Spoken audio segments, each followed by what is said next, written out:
আমি এটা পরিষ্কার জানতে চাই উনি জামাতকে এটার দ্বারা মিন করেছেন কিনা। যদি উনি মিন করে থাকেন, I am taking absolute challenge.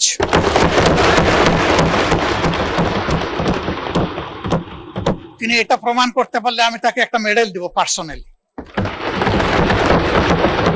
Doctor Mohammad Shafiqur Rahman, খুব ভালো হয় আপনি যদি 8 মিনিটে আপনার বক্তব্য শেষ করেন। মাননীয় স্পিকার, এত গুলি কামানের পরে মাত্র 8 মিনিট? আপনাকেও কামান দেওয়া হবে, বলতে থাকেন। আমি বলতে থাকি, আপনি যখন থামায় দিবেন আমি থেমে যাব। Thank you. ধন্যবাদ মাননীয় স্পিকার।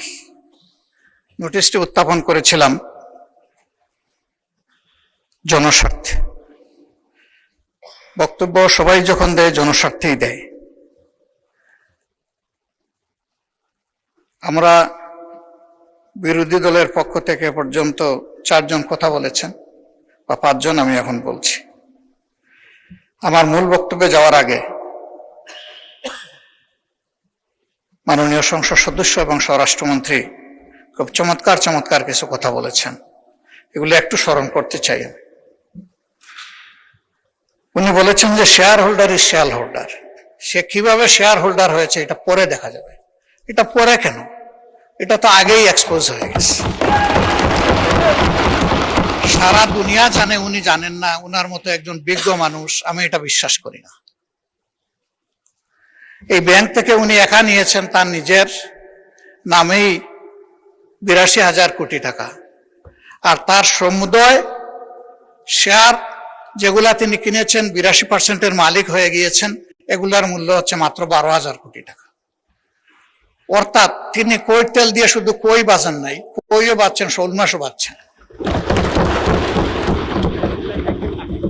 এবং সবগুলা ব্যাংক থেকে ডাকাতি করা টাকা। সেই শেয়ারগুলা কিভাবে হস্তান্তর হয়েছে তিনি একটা প্রতিষ্ঠানের নাম এখানে বলেছেন, সবগুলা বলে দিলে ভালো হইতো। এই ধরনের সকল শেয়ার হোল্ডারের উপরে বিশেষ একটা এজেন্সির মাধ্যমে প্রচন্ড চাপ ক্রিয়েট করে তাদেরকে বাধ্য করা হয়েছে তাদের শেয়ার হস্তান্তর করতে। এরা তো হস্তান্তরের জন্য এই শেয়ারগুলা কিনে, তারা যুগ যুগ ধরে এই ব্যাংকের সাথে ছিল এবং যথারীতি এই ব্যাংক সবাইকে স্যাটিসফ্যাক্টরি সার্ভিস দিয়ে চলছিল, ডিভিডেন্ড দিয়ে চলছিল। একটা মাত্র ব্যাংক, যে ব্যাংক তারল্য সংকটে অন্য ব্যাংকেও হেল্প করত, এইভাবে ব্যাংকটা ডাকাতি করে আজকে এটাকে একদম দেউলিয়া করা হয়েছে। এটা করেছে ফ্যাসিস্টরা। উনি কর্মচারীদের নিয়োগের ব্যাপারে কথা বলেছেন। 10,000 কর্মচারীকে নিয়োগ দেওয়া হয়েছে, সামান্য কোনো নিয়ম নীতি মানা হয়নি, পত্রিকায় একটা বিজ্ঞপ্তি দেওয়া হয়নি। এই ব্যাংকের সমস্ত অতীত ট্রেডিশন ব্যাক করে কোনো পরীক্ষা ছাড়াই তাদেরকে নিয়োগ দেওয়া হয়েছে। একটা কাগজে কেউ না কেউ সই করে দিয়েছে, এইটাই তার নিয়োগ লেটার। মাননীয় বিরোধী দলের নেতা, আপনি ভালোই বলছেন, কিছু কিছুটা অস্পষ্টতা আমার কাছে মনে হয় যে তিনি বলতে কাকে আপনি মিন করছেন, আর যেই আমলে এভাবে নিয়োগে বৈষম্য করা হয়েছে, অবৈধভাবে নিয়োগ দেওয়া হয়েছে, সেটা কি ফ্যাসিস্ট আমলে নাকি ইন্টারিম সরকারের আমলে? এটা ক্লিয়ার করে বললে সবাই উপকৃত হবে। জি জি, এটা ফ্যাসিস্ট আমলে। কিন্তু সালাউদ্দিন সাহেব একটা অংশ এনেছেন, আর একটা অংশ আনেন নাই। সরকার পরিবর্তন হওয়ার পরে 5 আগস্টের পরে আমরা যতটুকু জানতে পেরেছি যে তাদের সকলকে আবার পরীক্ষায় আসার জন্য ইনভাইট করা হয়েছিল, যে আসেন, বিনা পরীক্ষায় আপনারা চাকরি নিয়েছেন, মিনিমাম নিয়মটা মানে এখন আপনারা চাকরিতে ফিরে আসেন। তারা কেউ আসেনি। কেন তারা আসলো না? এরপরে এই ব্যাংকটা 1983 সালের নভেম্বরে 3টা শাখা দিয়ে বাংলাদেশে তার কার্যক্রম শুরু করে। ঢাকার লোকাল ব্রাঞ্চ মতিঝিলে, আগ্রাবাদ, চিটাগাং, সিলেট, তালতলা। পর্যায়ক্রমে তাদের সততা, দক্ষতা, আমানতদারি এবং গ্রাহকদের প্রতি তাদের সেবার মান, এগুলার কারণে অনন্য উচ্চতায় এই ব্যাংকটা চলে যায়। তিনি যে সমস্ত অভিযোগ আনলেন, যে কোনো একটা দলের দিকে ইঙ্গিত করে, একেবারে নাম বলে দিলেই পারতেন জামাত ইসলামী। তিনি বলছেন যে মাঝে মাঝে নেকাব খুলা ভালো, এটা খুলে দিতেন। এখানে নেকাব রাখলেন কেন উনি? যে এখান থেকে 700 টাকার একটা কি জানি 700 কোটি টাকার লোন কে নিয়েছে, এটা কোনো একটা দলের নির্বাচনী ফান্ডে ফান্ডিং করা হয়েছে। আমি এটা পরিষ্কার জানতে চাই, উনি জামাতকে এটার দ্বারা মিন করেছেন কিনা। যদি উনি মিন করে থাকেন, I am taking absolute challenge.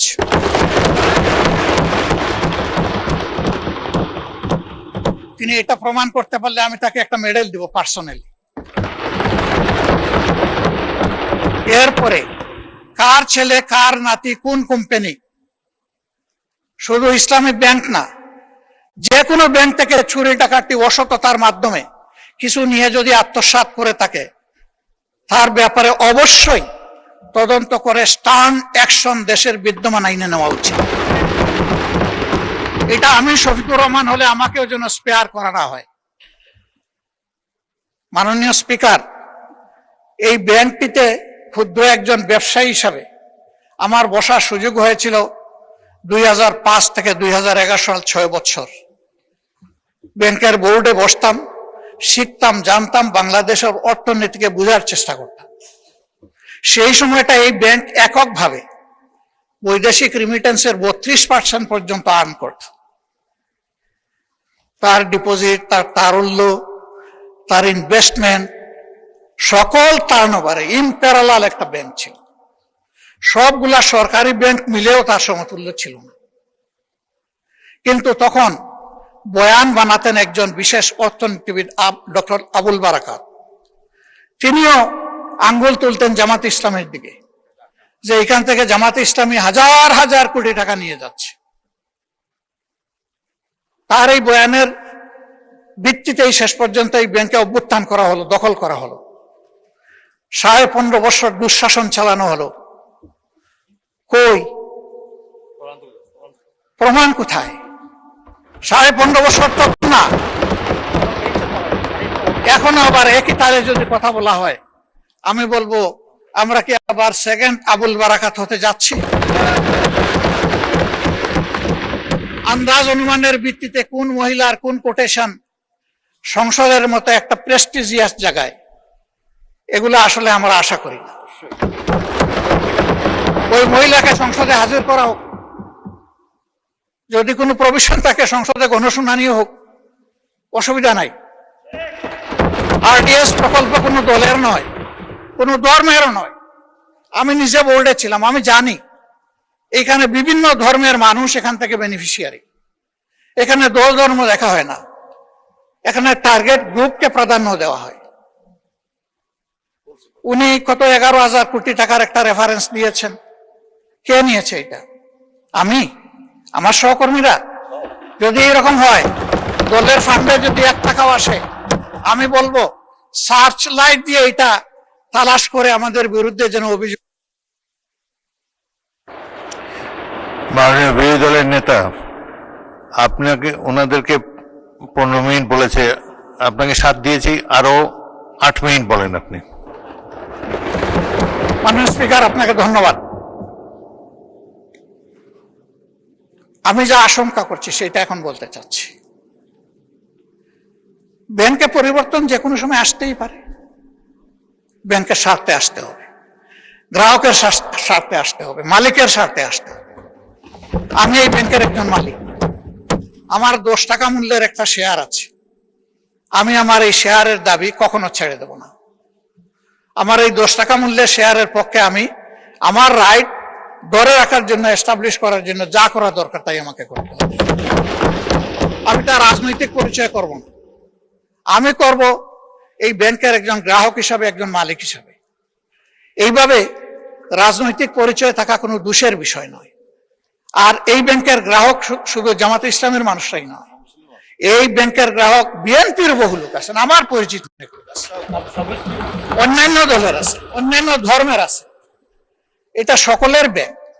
এই ব্যাংক একক কারণ না, ওই ব্যাংকের গায়ে লেখা নাই যে এই ব্যাংক এরাই শুধু সুবিধা নেবে বাকিরা পারবে না, এরাই শুধু গ্রাহক হতে পারবে বাকিরা পারবে না, এই ধরনের কিছু লেখা নাই।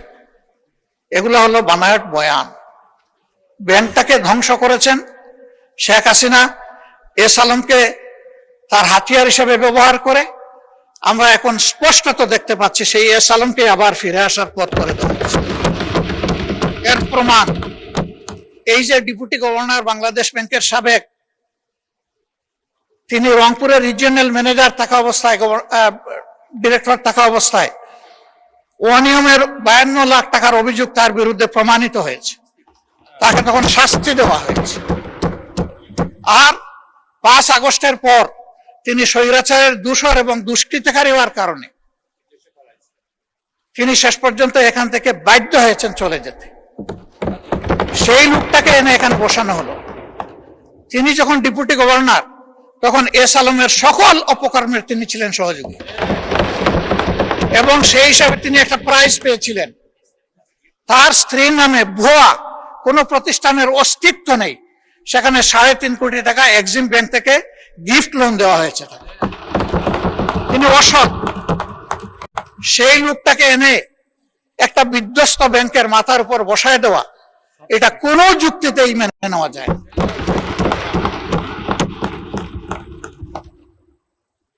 সরকার অবশ্যই সবকিছু চালাবেন, ক্রেডিট হলেও সরকারের, ডিসক্রেডিট হলেও সরকারের, কিন্তু জনগণের পারসেপশনটা কি এই ব্যাংক নিয়ে, এটা অবশ্যই সরকারকে বিবেচনায় নিতে হবে। আমি মনে করি সরকার বিবেচনায় নিলে দেশ লাভবান হবে, জাতি লাভবান হবে। ইসলামী ব্যাংক কোনো কারণে যদি আরো ক্ষতিগ্রস্ত হয়, আমি ব্যক্তিগতভাবে মনে করি বাংলাদেশের অর্থনীতি মাটির সাথে বসে যাবে। আস্থার এটি একটা পিরামিড। এই পিরামিড হেলে পড়লে অথবা বিধ্বস্ত হয়ে গেলে ব্যাংকিং ব্যবস্থার উপরেই মানুষের অনাস্থা তৈরি হবে, এবং এই অনাস্থা বাংলাদেশের জন্য কোনো ভালো বার্তা বয়ে আনবে না। যারা রিমিটার, তাদের কষ্টে অর্জিত টাকা বাংলাদেশে পাঠায় পরিবারের জন্য, দেশবাসীর জন্য, তাদের মধ্যে এখন অস্থিরতা তৈরি হয়েছে। আমি হজের সফরে মাত্র 11 দিনের জন্য গিয়েছিলাম। সেখানে এই ব্যাপারে অনেকের উদ্বেগ, সরাসরি প্রশ্ন শোনার সুযোগ পেয়েছি। এতে দেশের অর্থনীতি ক্ষতিগ্রস্ত হবে। রেমিটেন্স প্রবাহ যদি বাধাগ্রস্ত হয়, আমাদের মাত্র 2টা সোর্স, একটা রেমিটেন্স, আরেকটা হচ্ছে আরএমজি। আরএমজিও এখন বিভিন্ন চ্যালেঞ্জের ভিতর দিয়ে অতিক্রম করছে। রেমিটেন্সও যদি বিপদে পড়ে যায়, তাহলে আমাদের দেশের অর্থনীতিটা গিয়ে কোথায় দাঁড়াবে মাননীয় স্পিকার? এই সবগুলোই তো আমরা বিপদে পড়ে যাব।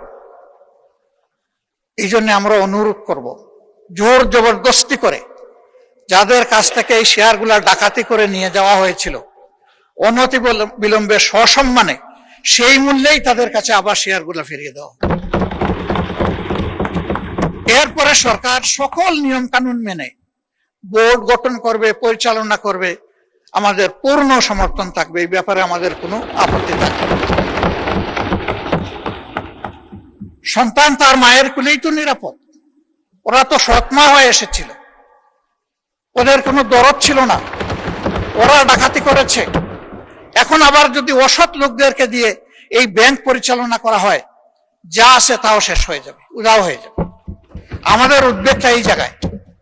তখন যখন এই সমস্যা দেখা দিয়েছিল, মাত্র 4 দিনে ওখানে 70,000 কোটি টাকা ব্যাংক থেকে মানুষ উত্তোলন করে ফেলেছিল।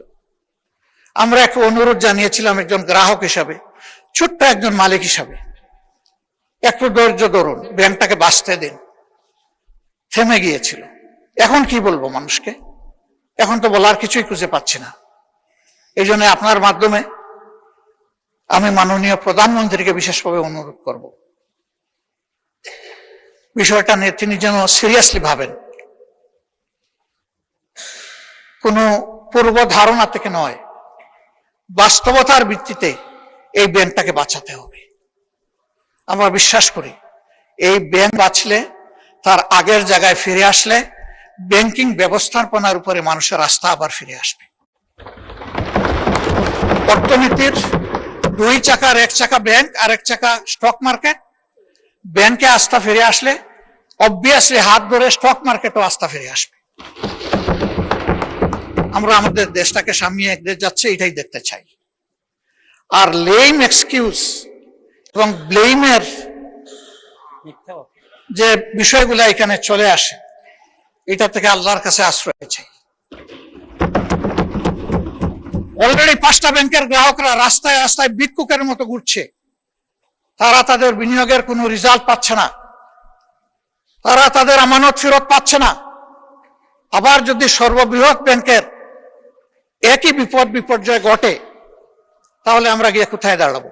মাননীয় স্পিকার, আজান হয়ে গেছে, আমার কথা আমি এখানেই শেষ করলাম। আমি আপনার মাধ্যমে একটা প্রতিকার চাই, ব্যাংকটা বাঁচুক, আমরা এটাই চাই। আসসালামু আলাইকুম। ধন্যবাদ মাননীয় বিরোধী দলের নেতা।